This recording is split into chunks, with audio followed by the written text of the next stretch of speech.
सांडे का तेल क्यों इस्तेमाल करते हैं, सांडे के तेल के क्या फायदे हैं, सांडे का तेल क्या होता है, कैसे निकलता है।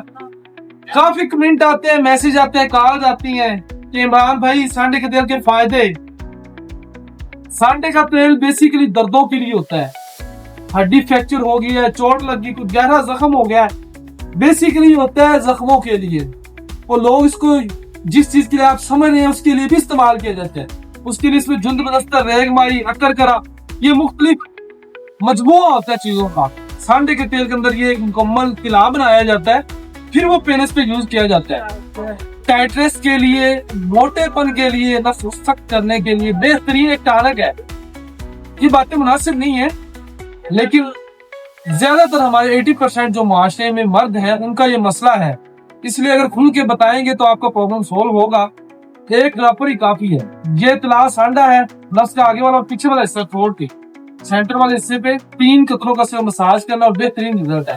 बाकी नंबर मेरा नीचे दिया भी कि किसी किस्म की इंफॉर्मेशन के लिए राब्ता कर सकते हैं। इसी वीडियो के साथ इमरान नजीर को इजाजत दीजिए। दुआ में याद रखिएगा। टेक केयर, अल्लाह।